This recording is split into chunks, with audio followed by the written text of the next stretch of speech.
as the interface boundary. Why? Because alpha is a phase, alpha is a solid solution, alpha ferrite, and then Fe3C is also a phase. Fe3C is a cementite, no, it's an orthorhombic phase. So alpha is a BCC structure, Fe3C is also, now Fe3C is a different structure whatsoever, and the composition is also different. So, so what we call now is that so now if you consider alpha as the alpha ferrite in the case of steel, in the case of say mild steel, you consider alpha as alpha ferrite, okay, because having BCC structure, and beta as the Fe3C.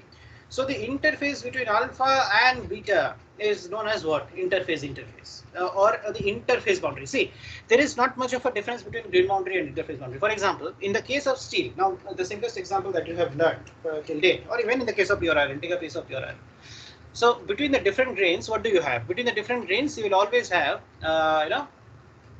this thing. You will always have something which is known as the grain boundaries. That is, now suppose if one of the grains has a particular composition and the other grain, adjoining grain, of course, or the adjacent grain also has the same composition, then the boundary or the interface between them is known as the grain boundary. But in the case of the same steel, when you have alpha on one side of the interface and the Fe3C on the other side of the interface, then what will you have? You will have this. You cannot call it a grain boundary. Then you should call it an interface or interface boundary also. You can call it. It's not a hard and fast rule to call it interface. You can call it boundary also. Not that composite. So basically what I was trying to say is that all the crystals possess the first type of interface. This is always done. Any you take a pure iron, you take whatever, any damn XYZ, whatever thing. So what you get is that crystal or that material, you will definitely have free surfaces. So free surfaces in a sense that, in class 12 you might have come across the very interesting concept, that is the surface energy. The surface energy, how to determine surface energy. See, okay, now let me ask you at least. I mean, this is a class 12 concept. So, guys, any idea about how to determine surface energy of any crystal? Not a crystal, any material, crystal. Surface energy. Surface energy. I think you learned it, no? In surface tension in class 12, there is a chapter. There is a chapter in there. Aniket, Subodh, कोई भी है, कोई भी बोल सकते हैं. You can talk. You know, right? What is how to determine surface energy? Any idea? Aniket, so what is how to determine surface energy? You know? Well, we multiply the area with the surface tension. I mean that. Okay. So surface tension, how will you find?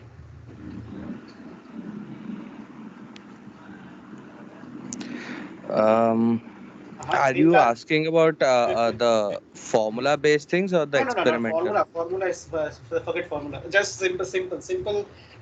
Thinking is, suppose you place a water in a bucket. Okay, you place some amount of water in a bucket. Then what will you think? Then how will you find out surface tension? But of the water, of the fluid. I mean, I'm not asking about the formula. I'm asking about what is your approach? What should be your approach? And you studied this in class 12. Even I studied this. That's what I'm asking. Simple thing, no. You take a fluid, you take it in bucket, okay, and the surface of the fluid, okay, the surface of the fluid. So what is next to it? There is air, but then you go one layer bottom, okay. You suppose you consider the surface as level 0, and you move delta x a bit below the surface level of the fluid. Then what will you get? You will get liquid, right? So below is liquid, above is air, or above is whatever, above is gaseous medium. Then what do we call it then?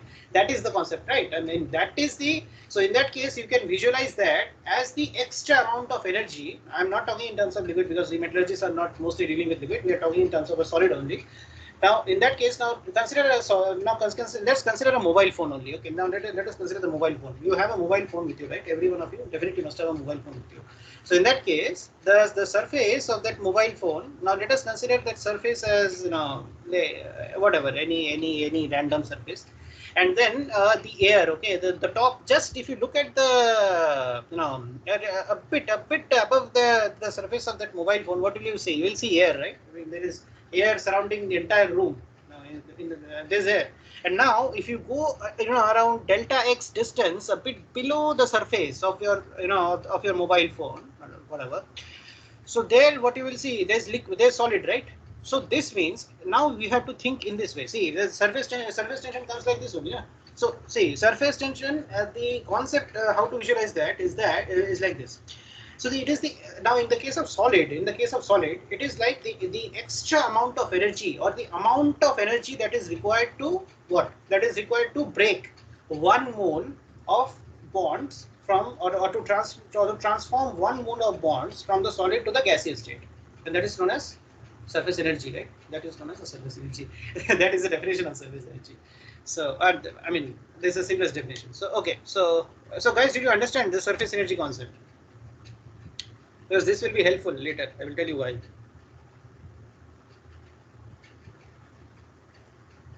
Yes or no, guys? This is. Did you understand? Yes, sir. Okay. So I think only one guy is saying yes or no. Remaining guys, yes, no. Yes, yes. Yes, sir. अच्छा चलो ठीक है. Okay, fine, good. So fine. So all the crystals possess the first type of interface. So fine, done. Then now if you look at the second type, see the second type I was already saying. The second type is, it separates crystals with essentially the same composition and crystal structure, but with a difference in spatial orientation. And of course, orientation and all. Definitely, I will explain you in a bit more details. In lot, definitely we have to explain in very deep.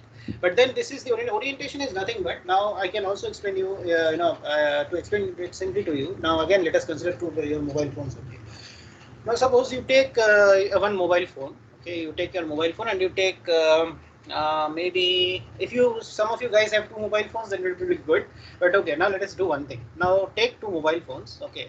Now suppose the 2 mobile phones are made of the same company. Both of them are Samsung. Okay, both of them are the Samsung mobile phones, and both of them are the same actually. Now one of the mobile phones is Samsung J10 Galaxy. The other one is also Samsung J10 Galaxy. Okay. Now think like this. Now if you consider the 2 Samsung J10 Galaxy mobile phones as the 2 grains, and now you are holding one of the mobile phones on your left hand, the other mobile phone on your right hand, and the one of the mobile phones is being held in a certain orientation. I mean, suppose you twist your hand in a bit different, your left hand in a bit different way, and the other Samsung J10 Galaxy, mobile phone, same mobile phone. You are twisting you are holding on right hand, and you are twisting that right hand in a bit different way, so such that they are not, such that when you are joining those 2 mobile phones, they are not line to line with each other. Okay, so like दोनों को अलग अलग तरीके से हम लोगों ने पकड़ा है, left and right, both the same mobile phones. So basically, what in that case, what will you get is that the boundary of the interface, जहाँ पे वो लोग join कर रहे हैं ना, तो the boundary between these 2 mobile phones, or the point of contact. Rather, it's not the point of contact, because now here it will be the line of contact. Why? Because the mobile phones, if you look at, I mean, it is actually 3-dimensional. But if you look at it in 2D, it will be a line, right? It will be a line. In 2D, it is not a point. In 2D, it will be a line. So you will get a line of contact, and that line of contact will be what? Will be a boundary. Well, or you can now, if in case of metallurgy, you can think that if one of the mobile phones is a grain, and the other same company, same model mobile phone is the other grain, and both these mobile phones you are trying to join in a certain way, both of them have different orientations, and both of them you are trying to join in a certain way. So what is the case? The case is, in the 2 dimensions, you will have a line of contact between the 2 mobile phones in this case, and in the case of metallurgy is the grains, where you have, which you can call as a grain boundary, isn't it? I mean, it's the simplest way of thinking. So that's the grain boundary, isn't it? So similarly, when you are talking of so the third type of an interface, is that what I've already told you. See, same thing. It's like a grain boundary only. Just the one difference is, now suppose you take again the mobile phone example. Left hand you hold this Samsung J10 Galaxy phone, and right hand you take an Apple iPhone. Okay, fine. There are 2 different, 2 different mobile phones, right? 2 different companies, 2 different models. So, and you try to hold them, in a bit different fashion. You try to twist your left hand in a certain way, and you again try to twist your right hand in a different way, and you try to bring both of them in contact with each other. So what will you have is that you will have a line of contact between the 2 different mobile phones. So in that case, the boundary between the 2 different company mobile phones will be the interface boundary or the interface. Alpha is in the case of mobile phone example that I've given you. Alpha is the Samsung J10 Galaxy mobile phone, and beta is the whatever. So the iPhone i12, i12. Apple iPhone, right? It's very expensive, but okay. So alpha beta. So it's an alpha beta interface. So that's the simplest way. If for your level, that's the simplest way to even visualize. This is actually what happens in metallurgy. Everywhere, if you understand these things, you can know more of around 40-50% of metallurgy. Completely. So now, so this is the definition. Now, I've told you and whatever I have covered in this slide is just the definition. Now, let us not complicate things further. Now, let us think only of grain boundary for the present moment. So basically, you have been seeing grain boundaries since you have seen microstructures, right? Microstructures comprise of grains, grain boundaries, different grains with different orientations, hell lot of other things. You have dislocations, you have precipitates, you have dispersoids, a number of other things. We'll not just start discussing about everything. But now let us first look into grain boundary. So grain boundary, as I've already told you, it's a two-dimensional or a planar defect, right? Why? Because it's a planar defect. Because if you are looking at now again take the mobile phone only, again you think of the mobile phone. Now in the mobile phone, now suppose on the both sides of the mobile phone. Now suppose on the below, on the bottom of the mobile phone, you have a rectangle, right? And that's a rectangular shape now, and that rectangular shape of the mobile phone actually represents a plane. It's a 2D, right? It's a 2D. So if you consider that both the two different mobile phones, of the same model, two different mobile phones, they're trying to make a line of contact, then actually you can visualize that in the form of a 2D, of course, because both the planes and both the planes which are in contact with each other for the two different mobile phones are actually in 2D, right? X, Y. But again, so definitely it might take some time for you to visualize, but I'll try to make it simple. So that's one. Now let us move to further discussions. So grain boundaries. The simplest thing is that the grains in a polycrystalline specimen, okay, in a single phase polycrystalline specimen, are generally in many different orientations. Someone just clearly said that, and many different types of grain boundaries are therefore possible. Okay, so basically, how does a grain boundary look? See, if you look at this, can you look at this image? Image is clear, no? You can look at this image, no? Guys? Yes, sir. Okay, very good. Okay. So if you look at this image, so so you see that here we have what? We have the grains, different grains, 1, 2, 3, 4, 5, 6, so many grains. No? And interestingly, there are boundaries also. There are so many different, well-defined boundaries, and these are actually the igneous grains. If you look at very carefully, they are like almost kind of a hexagonal structure. You see. And you have boundaries also in between them. Okay, so there are different boundaries. Here. The triple junctions and so on. So okay, now if you look at this, now basically how does we already say most of the in your BTech you will be mostly taught about within the grain boundary how the atomic arrangement looks like. It's something like this. Now suppose. But now it is it will be like you'll never be taught in BTech. That I'm at this time whatever I know that what is the structure here. The structure is somewhat like this.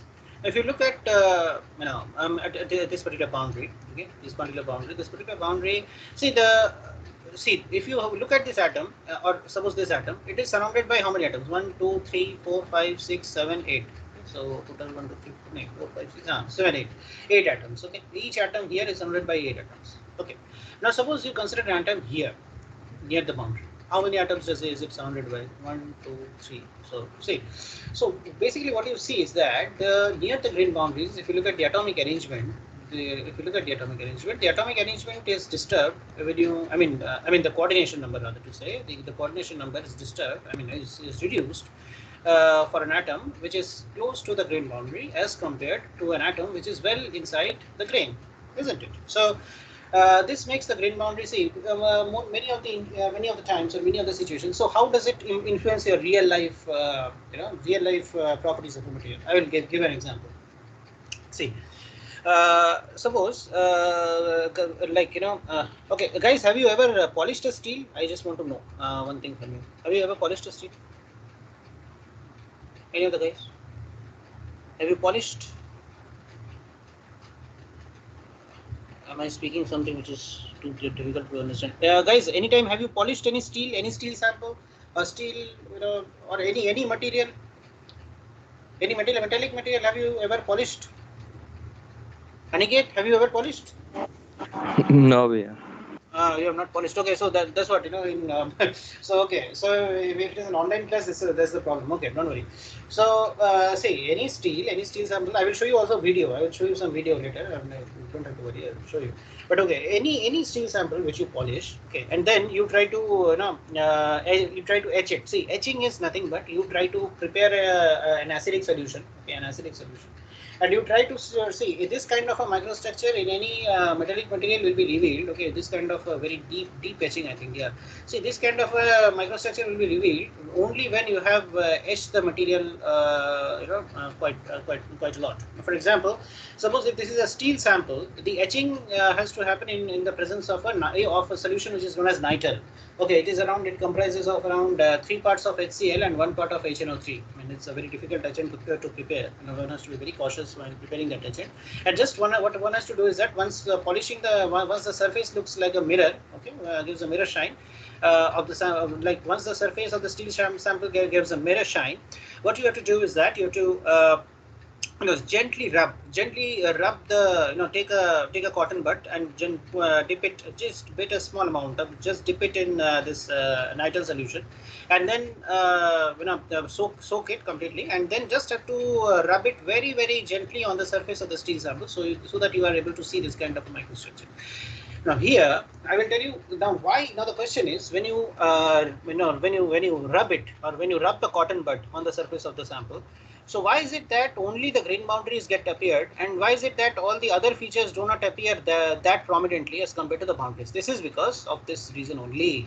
This is because the atoms near, see, if you look at the atoms here, okay, and you consider the atoms here. So these atoms already are having what? Atoms are already having higher coordination number as compared to the atoms which are sitting here. These atoms. So there's so much of free space, isn't it? But then, and because of that, I will, okay, now let me ask you this. So because of that, there is one thing, when you talk of surface tension, what were you talking of? So I was talking of the surface energy. Surface energy, I was talking that the extra amount of energy which is required to transform 1 mole of a solid to 1 mole of a gas. Now you think in the case of solid-solid interface, because this is a solid-solid interface, solid-solid interface. Now in that case, again, the concept is useful, but how? Can anyone of you speak? Just think. You may not give the right answer. Yeah. If we consider an atom in the bulk, I mean the center of a phase, we see that it is surrounded by 1, 2, 3, 4, 5, around 6 to 7, whatever the number is, on all of its sides, and it is balanced, equally balanced. The forces are balanced and everything. Yes. And when we take the same atom at the boundary, we say that on one side it is the same as the bulk, but on the other side it is empty. Yes.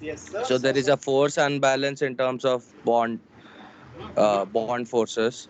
So this balance in force creates a increase in energy. Increase in energy. What kind of energy?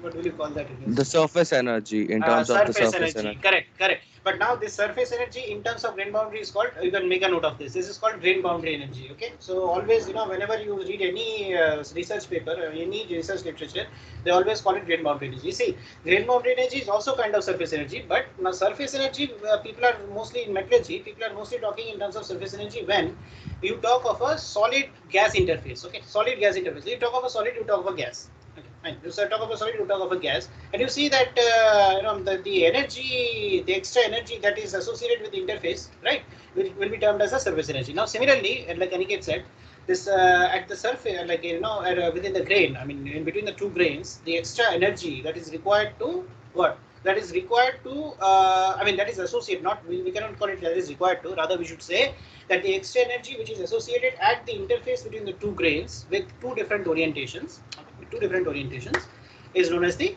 grain boundary energy.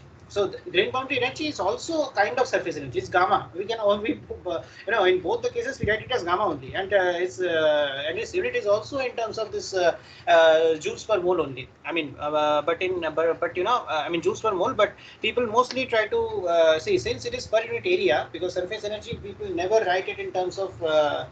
People mostly in metallurgy, when you can get confused many a times. What happens is. People write that surface energy of this and this of such and such grain boundary is equal to this per square meters. This much joules per square meters.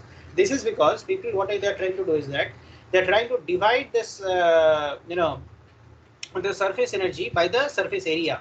Okay, so always keep this in mind. Like the surface energy is always measured in terms of joules per mole. It is never measured in terms of joules per square meters. But why people write in terms of joules per square meters is that they suppose if it is x joules per mole of surface surface energy, then and suppose then people try to the convention is to divide it by the area. Okay, the convention is to divide it by the area. So suppose that is a joules per square mole divided by a. Now if there is capital A is the area, so x by a, and if you cancel all the units, it will become joules per square mole divided by meter square per mole. I mean joules per mole divided by meter square per mole. So it will be per mole cancelled on both sides, and it will become ultimately joules per square meters.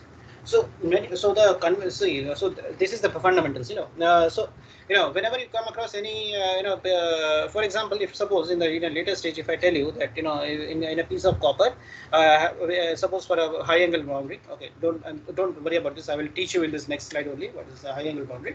But suppose for a high angle boundary, the surface energy, suppose at a particular condition, at a particular temperature, is equal to 0.8 joules per square meters. Now you might have the doubt that when I am using the word energy, how can it be joules per square meters? Because see, free energy, it's also see this surface energy is also kind of free energy, isn't it? Right. I mean, it is included in the free energy terms. But then you might be confused that why am I calling it joules per square meters and not I'm calling it as joules per mole? It's because the convention is always to divide. I mean, when people report surface energy, they always divide it using the area. Okay, area of the interface or something. Okay, so I mean, there are a lot of methods. Okay, don't worry about that now. So joules per square meters. Okay, so always keep this in mind. You have to always report the surface energy in terms of joules per square meters. Similarly, grain boundary energy should always be reported in terms of joules per square meters, never in terms of joules per mole. So although joules per mole is correct, but reporting cannot be done at the same units. Okay, so now let us get back to the topic. So correct. So one of you said that okay, now not only force disbalance, but there are also a lot of other factors. But okay, force disbalance is correct. Force disbalance is the main reason. I mean, rather to say not only force disbalance. See, it's like this. I can give you see. It's not to say every atom. See, this is a very this is like a quantum mechanical system. And not only we cannot call it quantum mechanical. Rather to say it is an atomic system, or where the length scale is around of the order of a few nanometers, or the order of a few angstroms actually. Atomic radius, angstroms. Now, what you can think is that there is no utopian force. You cannot apply Newtonian mechanics here. What you have to apply is that see, it's like this only. Now suppose you consider a bus. You consider traveling in a bus. Okay. Now what you see? See, the thing is, you have suppose there are two sections of the bus. The behind section, okay, I mean the rear section of the bus, that is overcrowded. Overcrowded in a sense that not overcrowded, rather the behind the rear section of the bus, that is crowded. Okay, not overcrowded. I cannot call it overcrowded because that will give you something different. So that is crowded, which means that if suppose you are the guy here, all the different guys will be surrounding you. Okay, and similarly, I mean this kind of a situation is very difficult to imagine in a bus. But okay, now let us imagine. Okay, to imagine a bit sometimes when you do some metallurgy. So now the one part of the bus is crowded like this. Now the other part of the bus, it's like only one person is standing because that guy is the VIP. Okay, and there is no other person in front of him. Okay, there may be few people standing behind him, but there is no other person in front of him. Suppose this guy is a VIP and both the guys are the VIPs. In that case, what happens is what is the case? It's like this atom. Okay, so basically this atom has got a free space, right? There is a huge amount of free space which is associated with both these VIPs or with both these atoms in this case. But however, for this atom within which is present within the grain interior, in the bulk rather. So this for this atom, the degrees of freedom are always restricted. The degree of freedom is always restricted, right? I mean, all these are the different atoms which are surrounding this particular atom. But this atom, there is no entity which is in front of this. Only there are entities which are behind all these atoms. Okay, so definitely this has got much higher, what to say. This has got a much higher, free space. First, second, see, not only force, rather to say that, so basically, what do you see here? If you look at the orientation here, and you look at the orientation, maybe this might be a bit confusing. Okay, if you look at the orientation here, and you look at the orientation, suppose here, so you see that there is a difference in the orientation. I mean, the pattern of the crystal growth is different here, and the pattern of the crystal growth, so the atomic arrangement is different here, and the atomic arrangement is different here. Okay, so this means that you have a discontinuity, which means that there is a certain amount of energy which is required to create that discontinuity. Correct? If you think in logical terms, see, there is a certain amount of energy. Okay, certain amount of energy. Listen calmly. There is a certain amount of energy which is required to create this discontinuity of the atomic arrangement. If this is suppose the atomic arrangement here, on the other side of the boundary or the other side of the discontinuity, you have what? You have this kind of a arrangement. So that is basically something which is known as the grain boundary arrangement. Of course, also there are a lot of other factors, because see, whatever you have said, there are also so many. I mean, there are a number of models which also support the force balance concepts. But I mean, there are, say, grain boundary is something which even people nowadays have not been completely able to understand, because see, the sole reason being being the space, or being the extra amount of energy which is associated with this boundary. I mean, it's not simple to define. No, within the grain, the atomic arrangement we can very well understand. But when it comes to the interface, on both sides we have, say, now suppose you consider this atom here on the other grain, the arrangement is different. Although there is a free space here, but it is, and although there is a free space here, but now the arrangement of the vicinity in front of this atom is much different as compared to the vicinity in front of this atom. I mean, it's totally different. I mean, that's the reason why grain boundaries are one of the most difficult to even imagine. I mean, I'm not imagine, rather to say, people have imaged grain boundaries a lot, but to really come up with a model which can very well explain that what actually happens at the grain boundary, that has not been possible even today. I mean, there is, although a lot of theoretical and theoretical models mainly have come up, but I mean, it's very hard to see in real life. I mean, that's very difficult. Okay. So okay, now let us come back to the main thing. So the main thing is a very simple thing. So you see, this is a microstructure. No? This is a simple microstructure. Now let us consider this as the alpha iron at room temperature. You consider this as as a polycrystalline material, and you have all the alpha grains here. Now suppose you look at you go further, you magnify the image more, not magnify, rather you see the atomic arrangement. Okay, atomic arrangement you can see by a lot of other techniques, not by a simple light microscope or an SEM. It's not possible. So what you can do, you have to look at, see, now if you look at the atomic arrangement within this grain and all the different grains, you will have definitely a well-defined, the atoms, well-defined, crystallographic arrangement within the grains. Long-term periodic, or the long range, whatever I said in the first day, long-range periodic arrangement of atoms, isn't it? So it's a long-range ordering rather. This is a crystal. So it's a crystal, it's a nanocrystal. But now, if you look at this boundary, and now suppose you consider this boundary, and there's a boundary, the atoms are looking somewhat like, the atomic arrangement is somewhat like this. It's very confusing. I mean, but now, see, the only reason why there is not a proper, explanation on, till date, which has been possible on the structure of the grain boundary, is because of something. Okay, now let me ask you one of this thing. So what do you think when you look at the atomic arrangement at the interface? Okay, at this grain, crystal 1, crystal 2. If you look at the atomic arrangement here, do you think it is crystalline or amorphous? कोई भी बोल सकता है, सुबोध, अनिकेत, जो भी है. You can say, is it crystalline? Is this is crystalline? This is crystalline. Is this crystalline or amorphous? What do you think? What is your opinion? This is amorphous. Amorphous. Okay, why? Sir, okay. There is no regular arrangement. Okay. Even I used to think it is amorphous, but then okay. And any other opinion? I will tell you, this is a very interesting, people have been fighting over it since 150 years. No. Okay. Okay. Any other thinking on this? Just see, this is just a fun game. Okay, no need to worry. Even if you give the wrong answer, this is okay. No, I will tell you the right answer. Deformed crystalline structure, I think. Deformed crystal. Oh, okay. Why is it deformed? Okay. Why do you think it's deformed?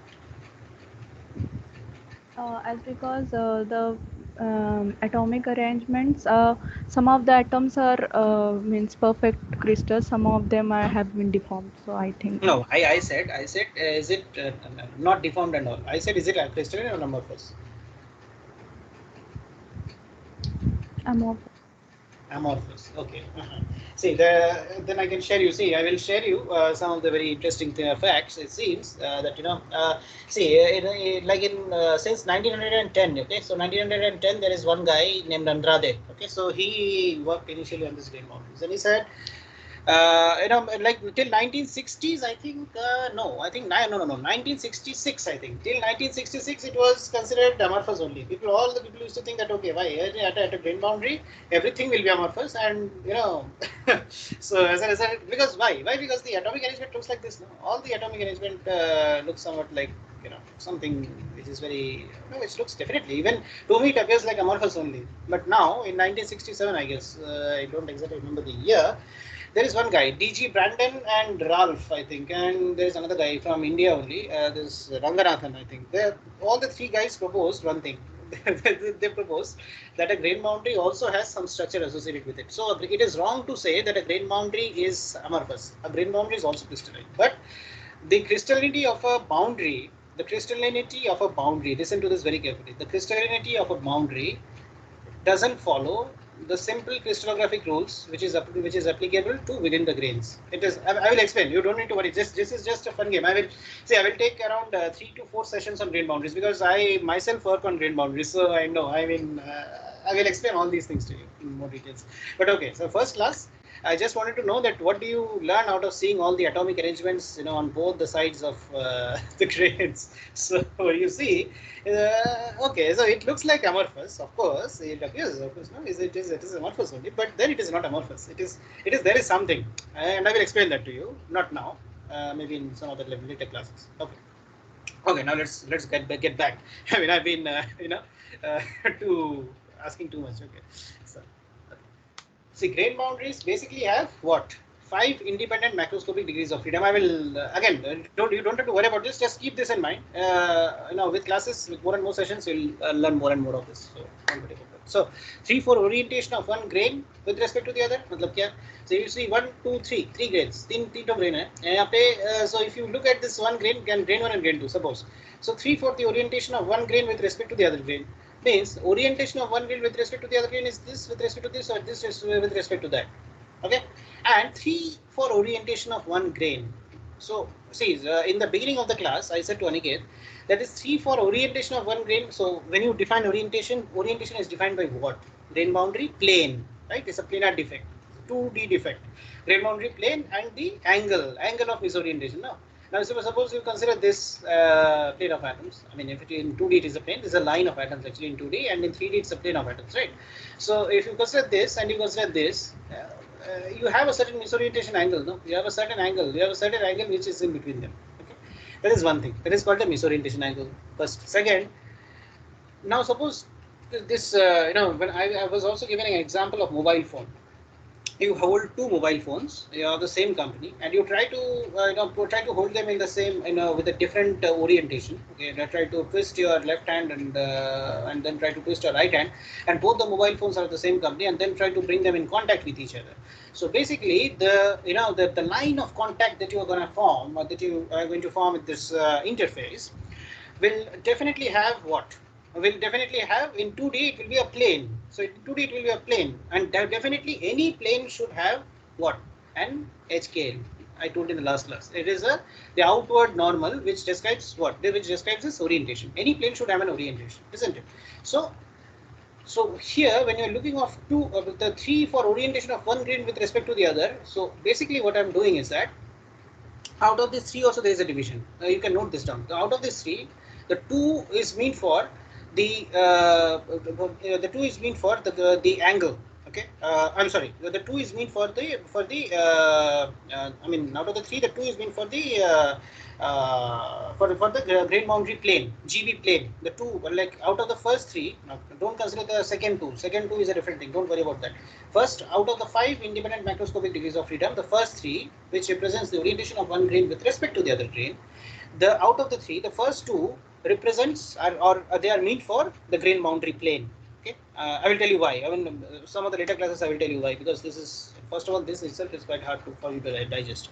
So okay, so first 2, it is for the grain boundary plane.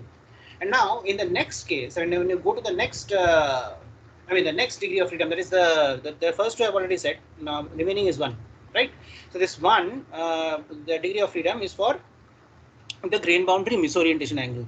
So for so out of the first 3, the first 2 represent the the grain boundary plane, and then the third one represents the grain boundary misorientation angle. Okay, and the later 2. Okay, so now you forget about the first 3. The first 3 you already told. That is the first thing. Then now you have to consider the second 2.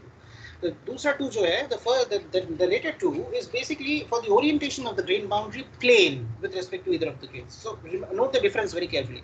See, the 3 for the orientation of one grain with respect to the other grain. So orientation of one grain with respect to the other grain, and the second 2 is for the orientation of the grain boundary plane. Okay, so for example, if you look at the 2 mobile phones, okay, take the example of the 2 mobile phones. So you basically have one mobile phone with having a certain orientation with respect to the other mobile phone, same company. Okay, and both of you and both the mobile phones have been held at different, in different ways or in different fashions on the on your left and on your right hands. But now, if you look at at the line of contact, that is now so basically, so in the first case, basically your 2 mobile phones are having different orientation. So if you label mobile phone 1 on your left hand and mobile phone as 2 and on your right hand, then the 1 has a different orientation with respect to the 2, right, with respect to second. But now if you have a line of contact in between them, because you're trying to bring both the mobile phones in contact with each other, okay, so then what is going to happen is that your plane, you will definitely form a plane, right? Because you will form a line and a line of contact, and that will in 2D that will act as a what? That will act as a plane. Not in 2D, rather in 3D. In 3D that will act as a plane, right? Because if you are forming a line in if you're forming a line in 2D, it will be acting as a plane in 3D. So definitely that's the reason why your grain boundaries are always known as the planar defects, right, or the 2-dimensional defects. So definitely there is a plane, right? Because the line of contact appears as a plane in 2D. So that plane, जो plane ये वाला है, मतलब मान लो if you have this plane, now if you have this, no, definitely there is a unique plane which is associated with this boundary. Although you are looking at the difference in the atomic position, I mean, it appears as a as an amorphous arrangement, I mean, which is not. But then there's obviously a unique atomic plane which is associated with this region. And now this unique plane, now for example here, there's a unique plane, right? There's a unique plane which is associated with this region. So that unique plane will definitely have an orientation which is different as compared to this, the orientation of grain 1, and also which will have a difference in the orientation which is also different as compared to that of grain 2, isn't it? So orientation of the grain 1 is different with respect to orientation of grain 2. Similarly, grain 2 will have a different orientation with respect to grain 1. Now, one thing, the first 3 orientations, right? First 3 degrees of freedom they are got. Now the second 2, बचे 2. तो उसमें क्या है? Now you have the grain boundary plane. You have also the grain boundary plane. Suppose I label it as around 1 prime. Okay, this 1 prime. This is the grain boundary plane. So 1 prime will have a different orientation with respect to grain boundary. With respect to the grain 1, and similarly the 1 prime will have a different orientation. Different orientation, not relationship. That's a different thing. So 1 prime will also have a different orientation with respect to the atoms in grain 2. Right, so the last 2 degrees of freedom, okay, or the last 2 independent macroscopic. There is also another reason why I'm calling it independent and macroscopic. So this 2 degrees of freedom are actually for describing the orientation of the grain boundary plane with respect to either of the grains. Okay. So and basically this all these so like the first two are like I told you, the first two. Why am I calling it independent is because just I will tell you briefly today. The first two is for the grain boundary plane, for the orientation of the. It's not the orientation of the grain boundary plane. It's a different thing. Okay. I mean why am I telling this repeatedly is because you might confuse this with this second this two. So this first, so out of the three, the two that are there, the first two that are there are only to describe the indices of the grain boundary plane. Matlab, now if this is the 111 and suppose this is the 112 or the 110 whatever. Now this plane is suppose the 123. Suppose it is 123. Now this, so if it is 123, 123 is the grain boundary plane. So the 123 is being described by the 2 degrees of freedom. Out of these three, the 2 degrees of freedom will go on for describing this 1, 2, 3. Now the later one, jo one is remaining for the describing the orientation of one grain with respect to the other grain is to describe what is the angle. What is the angle in between? I mean, what is the misorientation angle across the boundary? Okay, what is the misorientation angle across the boundary? So that is the total. These 2 plus 1 count up to 3. Now now I told you in this example it is 1, 2, 3. Now what is the orientation of 1, 2, 3 with respect to 1, 1, 0, and what is the orientation of 1, 2, 3 with respect to 1, 1, 1 or whatever? So whatever be the I mean be the orientation of these two planes. I mean it depends. It doesn't matter. So those two. I mean the later 2 degrees of freedom will will go for describing those this thing. Okay. So total a grain boundary and all these things, and all these things are independent of each other. They are not dependent. They are not dependent on each other, and they are macroscopic also. Because I will tell you why it is macroscopic is because you can see it in when you are looking at this kind of thing. So you can determine this degree of freedom even when you do even when you take a high resolution SEM image. I mean not an SEM image, rather you take an EBSD image. I mean it's electron backscatter diffraction image. So it's a so the length scale is not that low. I mean, whenever you look at an SEM image, you are essentially not seeing the atomic structure, rather you are seeing a substructure. No, this is an SEM image. And if you take, if you overlay an EBSD image in that, so it will be like a different color coding. If it is red color, I mean, it's a different grain. No? Two of them are a different grain. So it will be a red color. It might be a green color or a blue color or whatever. So this EBSD technique can easily determine all these 5 different macroscopic. People. That's the reason people call it macroscopic degrees of freedom. There are also 3 other degrees of freedom that will be too much for you at this class. So at this moment, so this 3 other degrees of freedom which are microscopic again, that we can only determine using the atomic structure only. We cannot determine using the SEM image and all. I mean, that will be crazy, isn't it? So that and all these on and see these are 5 independent, and those 3 the microscopic degrees of freedom are dependent on each other. It will be very hard to First, let us digest this. Let all of you digest this. That's important. Okay. Now the other point is the nature of any boundary, any grain boundary, nature of any particular grain boundary will depend on, I've already told you in the first beginning of the class. So it's depends on misorientation of the 2 adjoining grains. Okay, so misorientation of the 2 adjoining grains. So this grain, so misorientation of the 2 adjoining grains and the orientation of the boundary plane related to them. Like I already told, the first 3 will go on for describing this misorientation between the 2 grains and the orientation of the boundary plane with respect of these either of the grains. Now, if you consider this as boundary plane, what is the orientation difference of this plane with respect to this, and what is the orientation difference of this plane with respect to the that of the for the crystal with respect to the crystal 2 or the grain 2 rather. Okay, so fine. So till this part is okay. So till this part it is clear, na? It is clear till this part. To be honest, not clear. Way. Okay, which part is not clear? The misorientation angle is okay, digestible. But the distinguishing factor between the lower, I mean the 2 for orientation of GB plane with respect to either of the grains and the other 2 which orientation related degrees of freedom. These 2 are confusing. Okay, I've got okay, fine. See, what I was meaning to say is that suppose you consider this first 2 grains. Okay, that's what I didn't want to illustrate that much. Okay, so okay, suppose you take the first 2 grains. Now this grain is having a 110 orientation. Suppose, okay, and now suppose this grain has got a 111 orientation. Okay, now orientation of this grain is different with respect to this grain, right? Correct, right? I mean, this 110 and 111, Yes. correct, different. Fine. Now, suppose you have a grain boundary plane in between them. Okay, and that grain boundary plane is having an index of around. See, grain boundary plane. This is again something which is, I think, there is. I think I have a video at the end. I can explain you that better. But okay, see, suppose the grain boundary, like you only said, na, Aniket, that there should be a plane. There should be a plane in between the when you are trying to join the crystals. You will have a plane in between them, isn't it? Yes, bro. Yeah, because if you look in 3D, it will be a plane. If you look in 2D, it is a line. And if you look in 3D, it will be a plane, right? You have to cut a section, so it will be 3D. So that 3D, if you look as a plane, But the that plane direction, I mean the grain boundaries plane direction, as you said, it will be defined by a vector, and yeah, of that is course. going to change for every minute distance.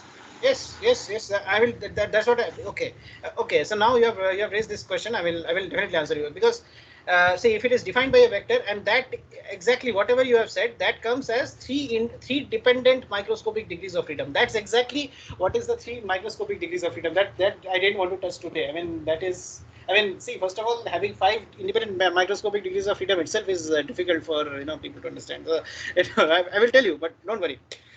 See, that vector will be different. Correct. Now, if you look in a real situation, I mean, if you look in a real situation, every with distance, okay, with distance along the grain boundary plane, okay, with distance along the grain boundary plane, you will have, you will have a variation in the vector. Okay, you will have a variation in the grain boundary plane vector.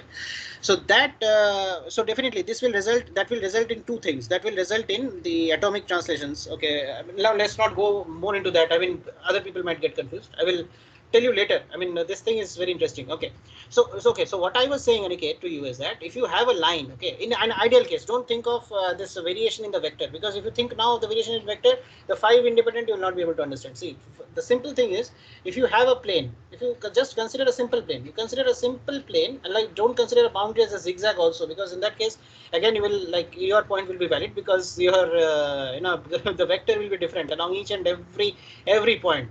Now just consider this as a straight line. Consider this as a straight line. Don't consider this as a zigzag plane. Actually, in a microstructure, this is a zigzag line only. But for understanding this five independent, that should be a single line. Now let us understand like this. Now in that case, you will definitely not have variations in the vector, right? Even you will not have the variations in the in the vector orientation, Yeah, right? the vector is fixed. Yeah, Okay.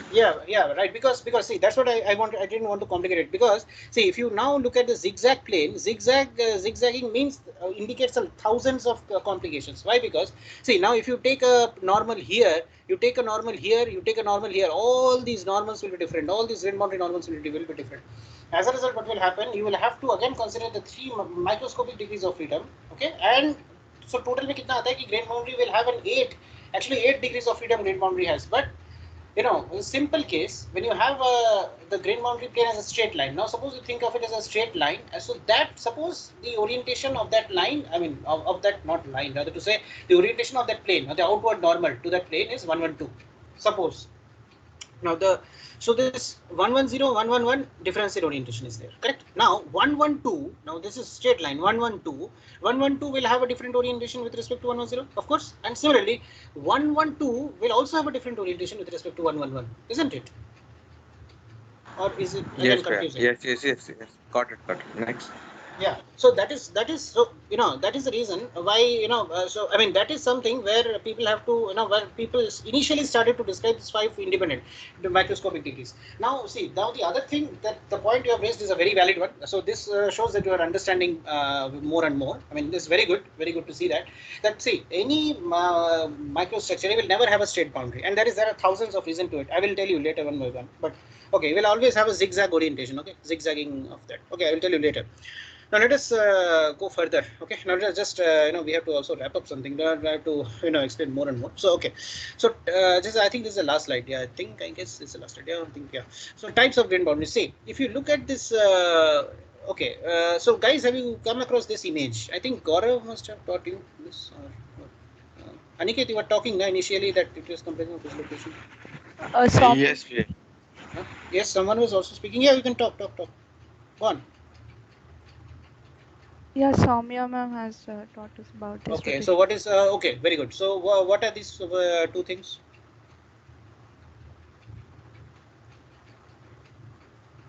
Any idea?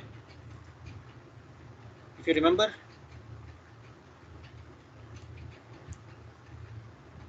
See, you have two crystals, and you have what? And you have what are these two crystals doing? Okay, I think you guys have forgotten, so I'll explain this again.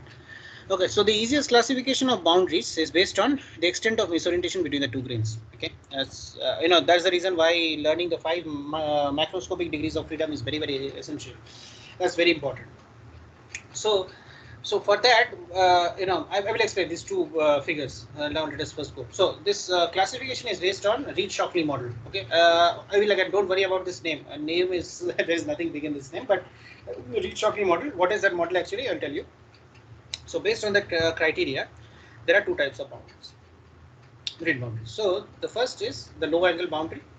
So this Reed-Shockley model. Now if you look at this theta, you carefully observe this theta. No, first these two things. No? Theta.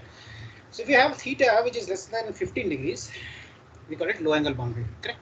And if you have theta which is greater than or equal to 15 degree, we call it a high angle boundary. So we call it a high angle grid boundary. So why 15 degree? Now the question is, what is so sacrosanct about this 15 degree? See, okay. Now Aniket, any idea? You were telling about this. It is it is having dislocations. Grid boundary is having dislocations. Now can you tell me what is happening when it's 15 degree less than 15 degree? Any idea? Simple. Well, I don't have any knowledge about this, Priya, but okay, but tell me. I've taken it for granted. I mean, less than 15 greater than, but never thought about why it is only 15. See, in science, you should never take anything for granted, no? You should have thought, no? Why is it 15 and why it is not 15.1? Or why it is not 15.01? Yeah, didn't think about it. You should think. See, that's the reason, no? That's the whole purpose of being a scientist. See, I'll tell you. Don't worry. Aniket, can you repeat what you said in the beginning about the grain boundary containing dislocations? I will, make use. You answer this. Okay. Can you take me again? Sorry, Priya, could you repeat? See, I am saying that in a boundary. Okay, you said in a boundary it comprises of what? Dislocations, right? Yes, Priya. Okay, good. So dislocations, how are these dislocations arranged? I will get the answer extracted from you. Well, in these types of orientations, what I have knowledge about is when we have a series of edge dislocations, there is this type of the A type of A type. Right. So what kind of A? A is what? A is what kind of boundary then you call it? I forgot the terminology. Okay. No problem. Okay, and when there is a combination of this edge dislocations and screw dislocations, okay. we have the second type, I guess. Yes, correct. Very good. So in that case, if it is 15, what do you think will happen? Dislocation में क्या होता है? अगर if it is more than is a very high theta, what will happen? More than 15, what will happen? See, dislocation, I will give you a hint. Yeah, you could just complete. Yeah, I will just give you a hint. The hint is the dislocation will have a certain region which is called the dislocation width or the dislocation core. Then, now tell me. Now, what will happen? If your misorientation angle is very, very high, I mean, it's around more than 15, then what is the case? Then what will be the case? Again, you have to take something, no? Right now, I'm not getting any See, just simple idea. Thing. No, simple thing.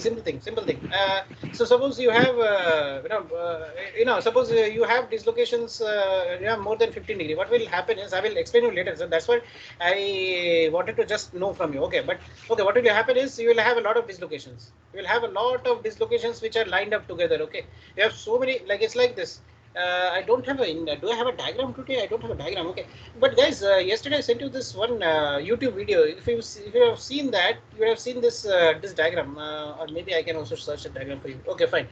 See, the main thing is if you are having less than 15 degrees, basically there is a proper or a well-defined separation between the dislocations which are sitting at the tilt boundaries. Now this is called a tilt boundary. Okay, the first is called a tilt boundary and the second is called a twist boundary. Okay, so there's a tilt boundary. Why tilt boundary? I will tell you why.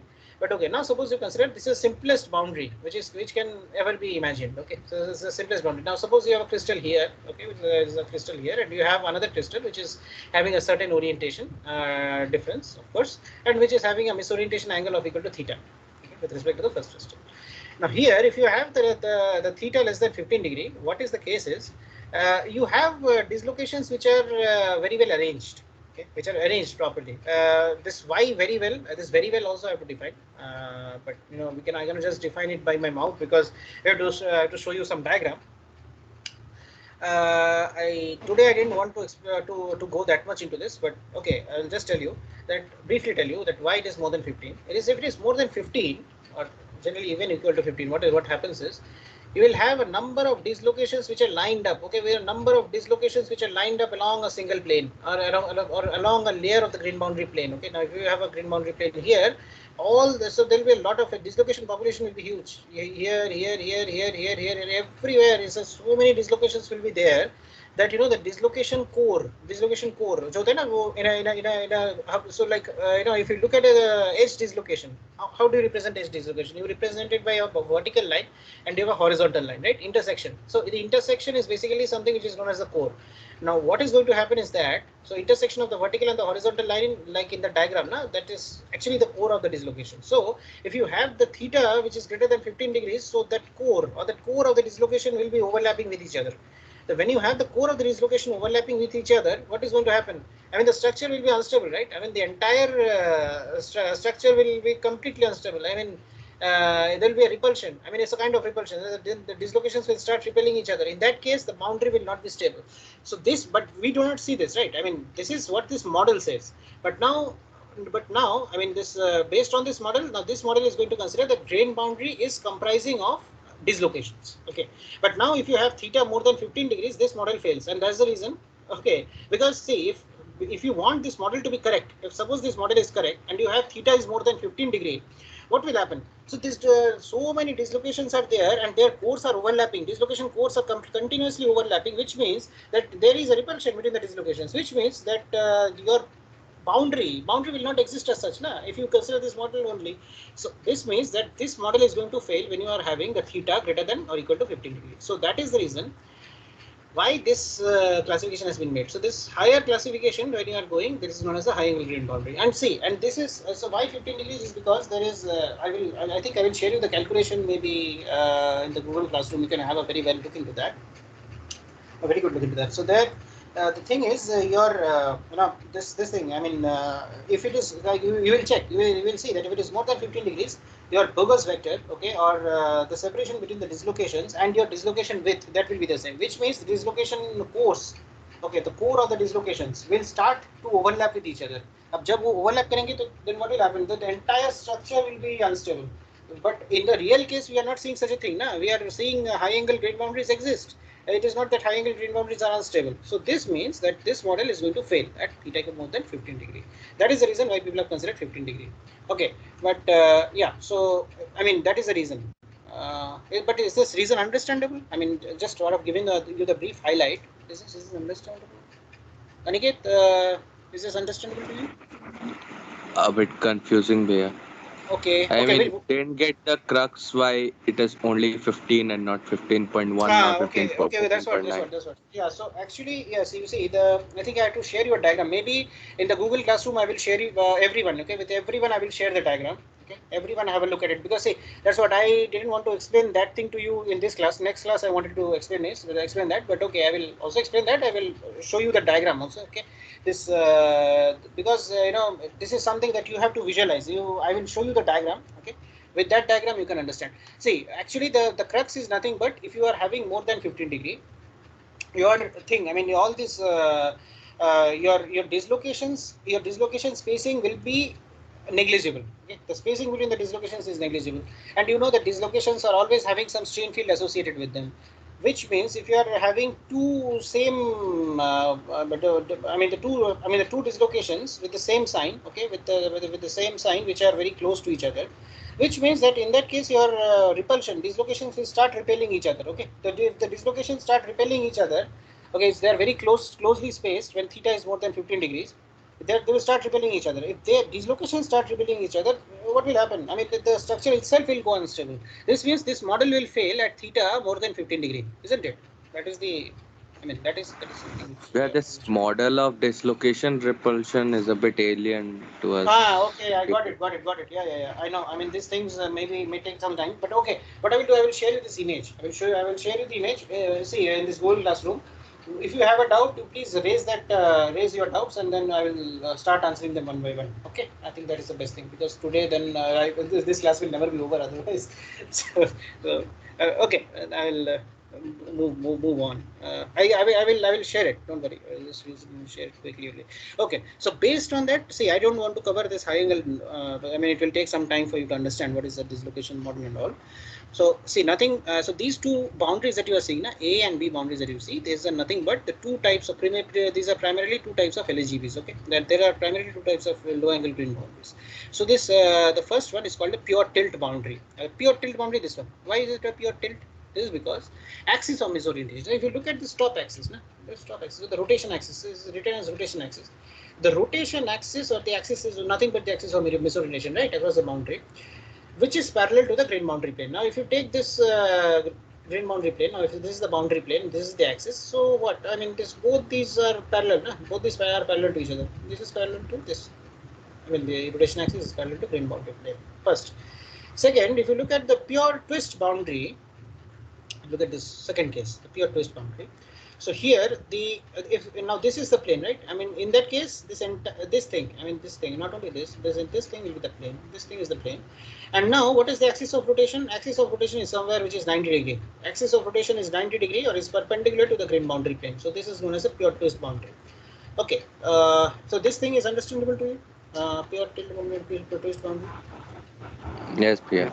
This is understood, right? Yeah. So this low angle and high angle boundary, I will show you the schematic. I think today I didn't want to explain this, but okay, I will explain. I will show you this diagram. I will share the diagram, and I will also share some illustration of the diagram, so you can understand more. Now, in a simple words, I'll explain. Okay. Now let's watch these videos. Okay. I think with this we'll just wrap up. So we'll just watch these videos. Can we watch this video? Yes, this is quite interesting. So I'm not sure. Dislocation of planar glide. Yeah, planar glide video. I'm just. So if this I have to. God, I don't know this. Oh, this shows. Yeah.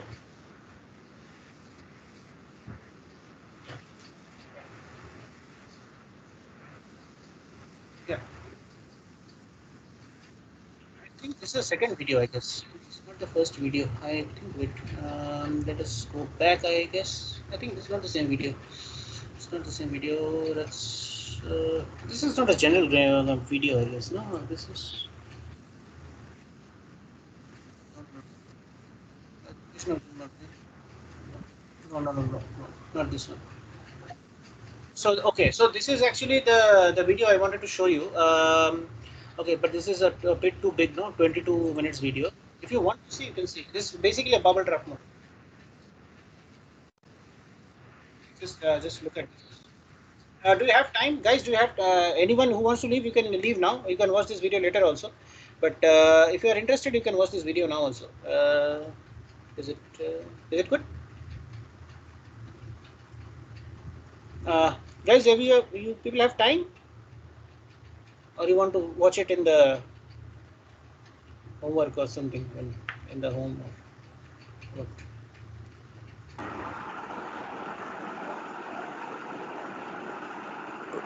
Hello.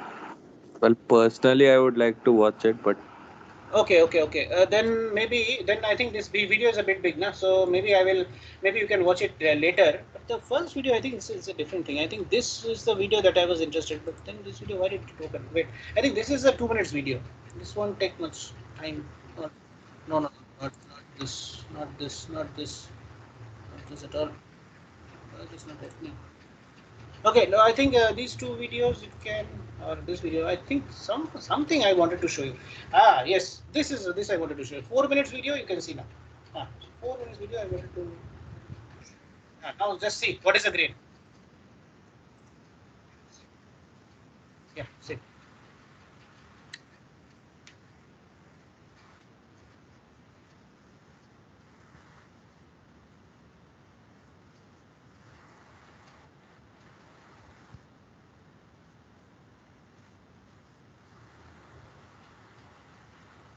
It's an old video, so the video quality is very poor, but this is quite interesting. I mean, this is a short one.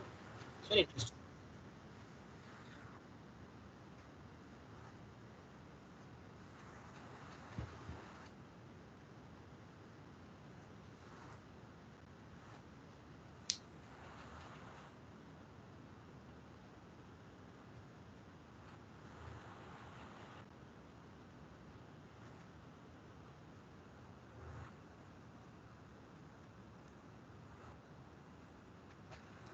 See, it's a piece of alumina. The grains are visible. See, he's polishing it.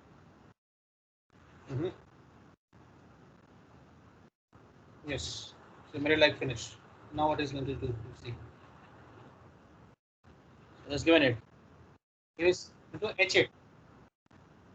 Powerful acid. See, he is going to etch it. Is going to corrode on the grain boundary because the grain boundary has a higher energy. Okay, so you see, we'll check that. We'll show you.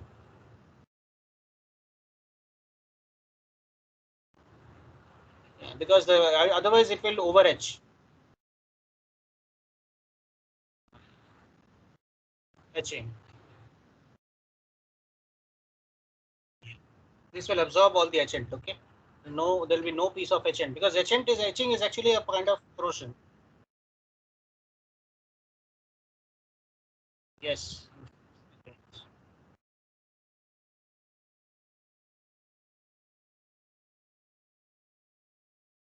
Yes. Light contrast, isn't it? The optical microscope. Ah.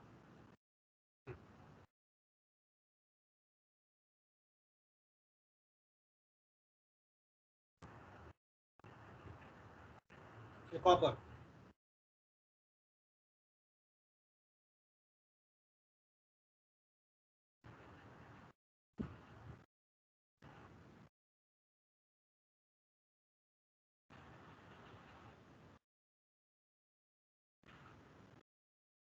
He's he's trying to show now that how builds up the aluminum. Yeah, molten. He's going to first melt it. Check. Yeah, now see. This is tap. All these are molten.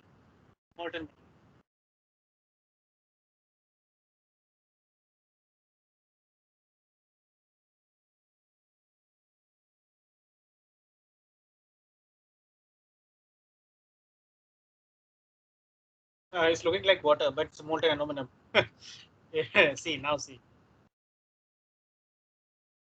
See, it solidifies now.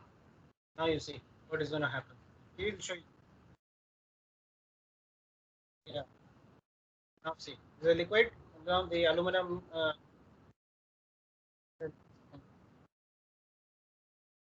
Now see all the different orientations. Now once they get,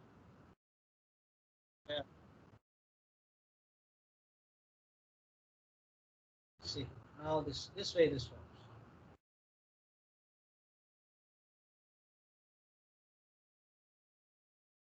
Yes. Take it out. See. So this is something that I wanted to show you. I mean, see, this is this is the beginning. No, this is the beginning of the grain boundary fundamentals. Now, but I will request the request to one of you is that, and I don't know. I think some video has already started.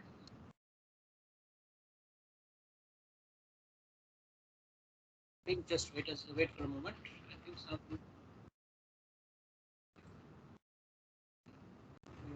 Sorry for this interruption. All these things again come. Okay. Okay.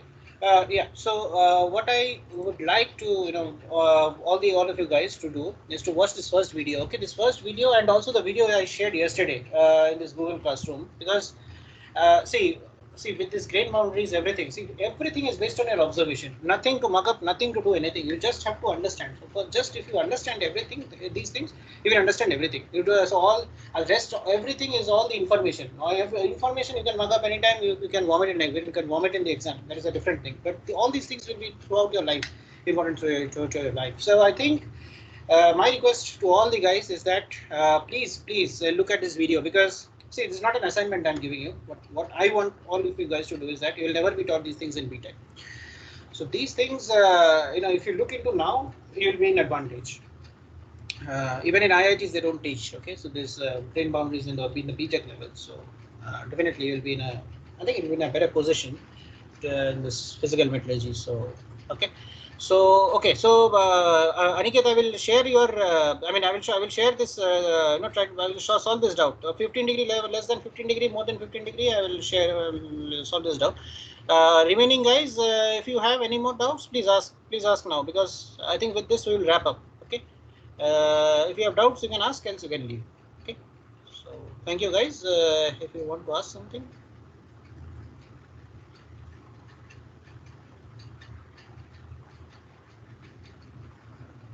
Remaining, who are the guys who are remaining? And I don't know how many people are there. There's the participants. So Shayan, Subodh, Aniket, only these three guys, I think. Oh, well.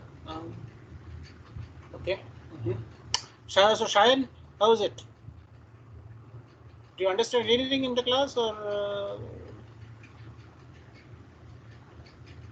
Shayan? Can you hear me? Yes, sir. Your voice Hello. is cutting. Yeah, I can hear you now. Yeah, tell me. Yes, Hello, Shayan, sir. tell me. Yeah, hello. Tell me, yes. Hello. Yes, hello. I can hear you. Tell me. Sir, nothing, sir. Hello. You understood anything, or you want to? You have any suggestions? No, sir. No, sir.